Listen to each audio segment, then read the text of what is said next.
GCSE results are 2 weeks away. The question here is, are GCSE results actually that important? I got straight 9s at my GCSEs, and to be honest, it did not help me get into a good university. So the whole video is going to explain exactly why your GCSEs don't matter and how you can still get into the best universities even if you flop on the 22nd of August.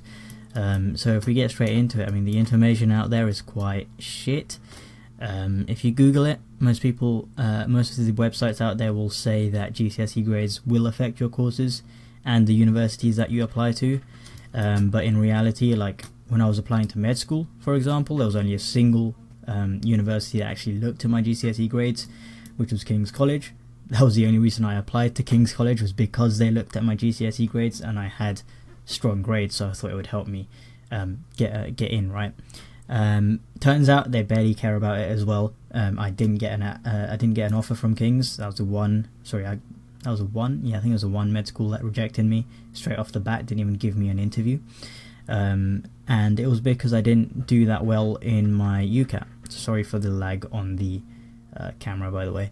But the admissions tests, right? That's all that matters if you're taking a difficult course like this. So if we're actually going to look at, how to get into a good university, get a really good degree, and then get a good 9-to-5 job from that way, if that's probably what you're looking at if you're trying to go into uni, right? There's a few things that actually matter. Your personal statement doesn't matter, like, at all. I'm going to turn the camera off because it's just lagging too much. Your personal statement doesn't matter. It doesn't matter what people tell you. Especially nowadays, since ChatGPT is, you can write your personal statement with ChatGPT, and pretty much everyone is doing that. People don't look at your personal statement. I'm pretty sure med schools as well have actually just completely phased out looking at your personal statement. There used to be like a few of them that did. My year was one of the last years where people actually cared about your personal statement. So don't really bother spending too much time on it. Get ChatGPT to write your personal statement. Obviously make sure it's not terrible. Add in what you need. But what actually matters is, first of all, your A-levels. And this is in many courses, apart from, for example, medicine, law, if you're going for Oxford or Cambridge, and dentistry, stuff like that, right? Your A-levels are the only thing that really matters. When it comes to Oxford or Cambridge, for most subjects, you're going to have to do an admissions test as well. So if you're not aiming for Oxford or Cambridge, nothing matters apart from your A-levels. All you really need to do is you have to get really good predicted grades in year 12. So you need to get, let's say, 3 A stars predicted grades, even if you flopped your GCSEs. If you get 3 A stars predicted and then actually get those 3 A stars in year 13, you'll either get really good offers from universities, or when you actually get those 3 A stars, you'll be able to take a gap year and still get into a really good university, right? And let's say you're going for Oxford or Cambridge, or you're doing medicine or dentistry or one of these things. Then there's a few other things that matter. Your A-levels again, so you need really good predicted grades. That's now become a minimum standard, right? If you're going for Oxford or Cambridge or any of these like medicine or dentistry, your minimum to actually even get through stage 1 of the application process to get through predicted A stars. So you have to do that. From there, everyone at this point pretty much has 3 predicted A stars, or at least 3 A's predicted. Then you have to get really good admissions test results. That is probably one of the most important things. And then you have to do a good interview. So an admissions test will be something like the UCAT or the BMAT. So Google basically what subject you want to do. So let's say you want to do law, right? And you want to go to Oxford. Then Google the admissions test that you're going to have to take. And to be honest, if you're early, right, you can get in. You can get in early and get really good at these admissions tests. So this is pretty much the only thing that matters after you get good predicted grades. So you can see the law one is called the LNAT. And it's, if I try and pull up like a sample question, I'm not sure if it'll give us one, but it'll be something similar to like an IQ test. So they're basically just filtering out people that are smart, but obviously it'll be a bit more. So you can see it's an aptitude test, right? Which basically means like an IQ test. but it's filtering out people that are very intelligent. And what will happen is you'll get a grade. So everyone that takes this test will get a grade. So for law it'll be the LNAT. For us it's the BMAT or the UCAT, right? The BMAT actually got phased out, but you'll get a score, right? And for the UCAT, I'll show you the UCAT percentiles, right? Hopefully if this is getting too complicated for you and you're not going for any of these, just skip like 2 minutes ahead, right? But if you're interested, you can keep watching, right? So you can see what the UCAT scores look like here, right? So this is 2019. So this is not as accurate, but if we look at 2023 would probably be the most interesting, right?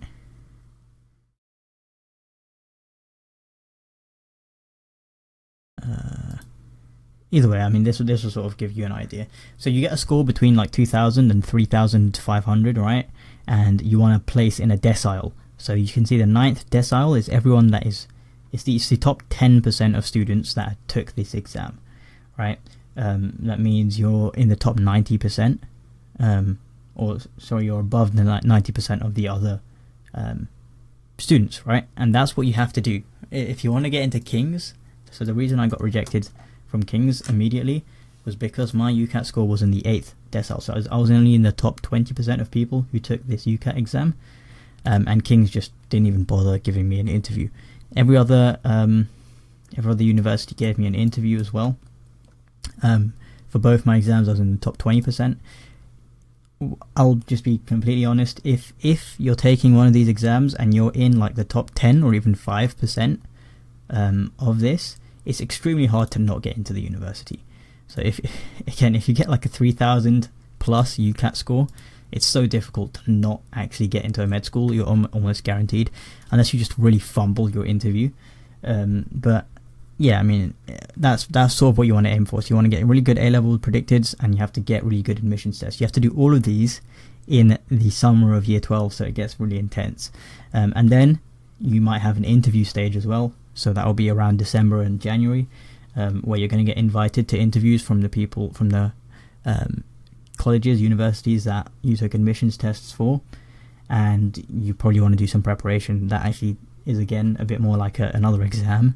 You want to be really prepared for that interview and do well. So if you had a mediocre admissions test, you want to do really well on the interview. Let's just carry on, because I'm assuming most people aren't going to be looking at that. But yeah, you get bad GCSEs. It's not the end of the world. Just get really good predicted grades in year 12 and you'll get into a good uni. How do you do that? Well, it looks like I've waffled a lot here because I'm re-recording this video. But how do you do that? I mean, you can watch any of my other videos on how to do that. I've recorded many videos. Basically, it comes down to first priming. Let's say you're in year 11 summer right now. You have, again, let's look at roadmap. Let's look at what it looks like for you fellas. You're in summer right now. It's August, and you've got all the way until next August. No, I think your exams will be in like May.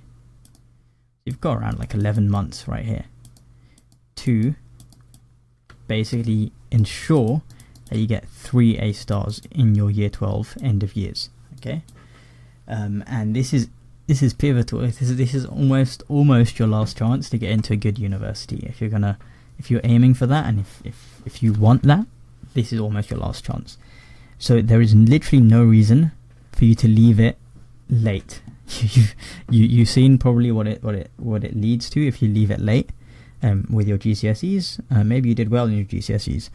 Either way, you've got 11 months. If you start now, you're going to be ahead of like 98% of other people, and you can almost guarantee 3 A stars, right? Now, if you start now and with the right technique, you can guarantee 3 A stars without even having to try that hard, which is what I'm all about, is actually studying and then studying like less than 2 hours a day and still doing well, right? So what you can do, you've got 11 months, right? The course content is only around like 3 months, of actual lessons probably. Your lessons are probably going to take a lot of time. So if you're going into year 12, your teacher's going to go really slow. They're going to go over, let's say, a whole topic in like a month, when you could actually learn that topic in a day or two, right? So what you can do in this period, so I think you've got like 2 months until you actually start school again, or even 1 month. What you want to do is you want to skim through, let's say you've got 3 subjects. I'm going to go with the usual subjects, which are the most a bit more difficult than most other subjects, so like maths, chem, biology. So what you want to do is basically take chemistry and biology first, because maths is a bit more difficult, but you want to skim through the entire year 12 textbook. So the textbook will be year 12 and year 13. Just skim through the year 12 section of it, and you want to have a high level overview of what you're going to be learning, right? So you'll be able to figure out. So I think chemistry's only got like 3 main areas. So you've got physical, inorganic, and organic chemistry, and you'll have a bunch of topics in that. You want a high level overview of these 3 topics, so physical, inorganic, and organic, and you want to sort of learn the fundamentals of it by yourself, and you want to link these 3 together. You want to mind map these and have like a skeleton chart. So what it will look like by the end of it, if I've got a screenshot anywhere, you can see this is what my biology one looked like. So this is for biology paper 1, I think. So this is actually what your year 12 one should look like. After you've skimmed through it and you've done all of this, you've started to basically looked at different topics. You've tried to understand what you can of it, and you've tried to link the topics together and see where each of them, or why you're learning each of these. Then you're basically done. That's all. That's what your priming needs to be. So you want to do that for all 3 of your subjects, right? Just so you have a head start. And it shouldn't take too long. You don't have to put too much effort into this. Again, like a few hours over a month. And what you're doing is you're setting yourself up for success, whereas everyone else is just going into year 12 blind, right? They're going in blind, and you already have a high level overview of exactly what you're going to be learning throughout this entire year. Then what you can do is, instead of studying throughout the year, you're actually just going to be filling out your mind map. So let's say you've got this mind map. Instead of drawing, I should probably just show you this. You got this mind map now, and you have an idea of where everything links together. What you can do is just bring it to each lesson. So if you've got an iPad, that's probably the best thing, but you can bring it into each lesson and start filling it out as you're learning in the lesson.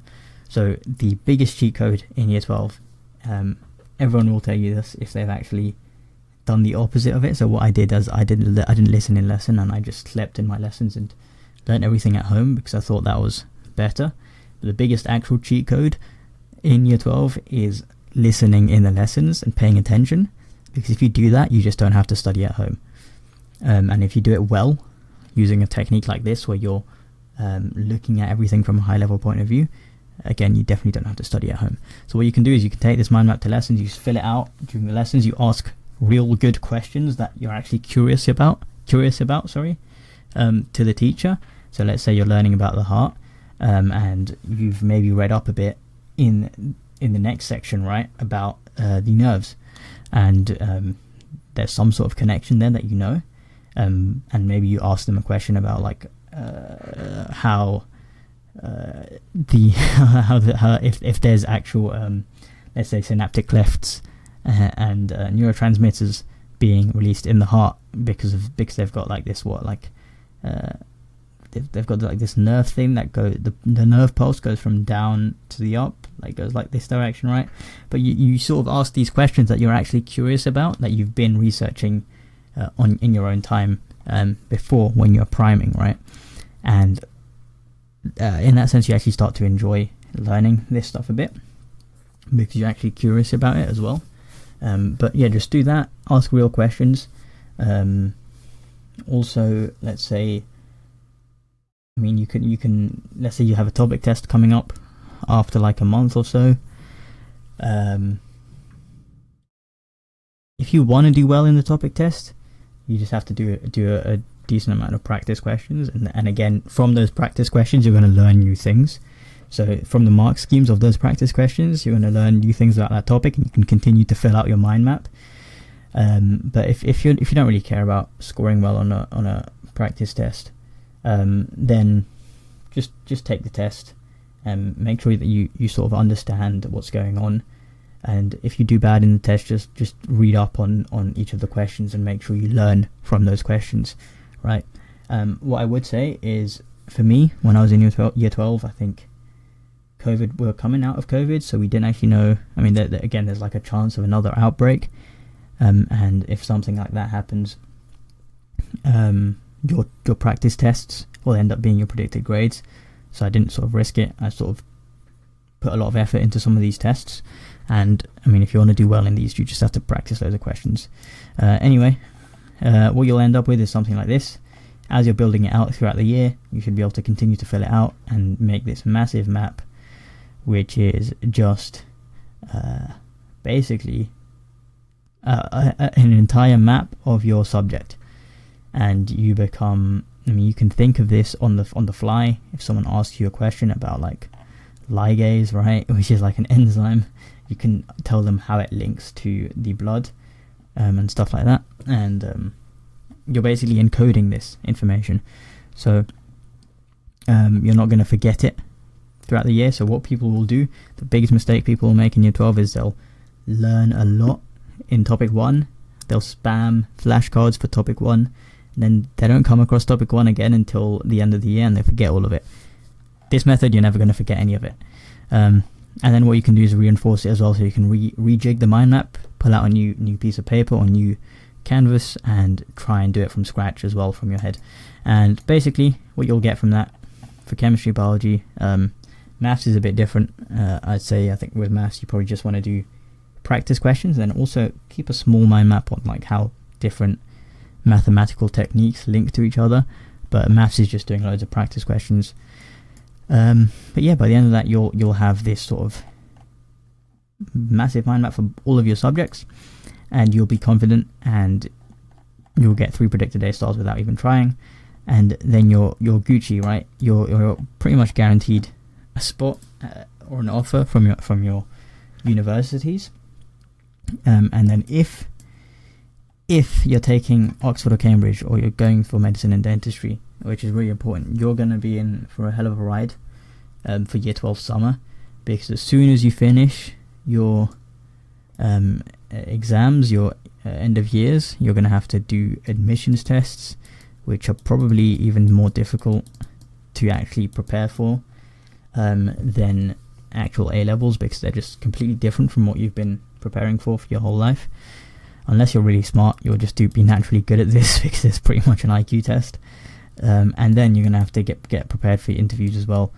And that is, again, quite difficult, but I mean, it's pretty cool, because by the time you end up having to do job interviews when you're a lot older, you'll actually have some experience already. Anyway, that's sort of the idea. If you failed your GCSEs on the 22nd, let's say you get shit results, don't wallow. Actually start taking some action and start putting yourself into a good position to actually get 3 predicted A stars, and you'll probably be able to have the academic comeback that everyone thinks you'll never have.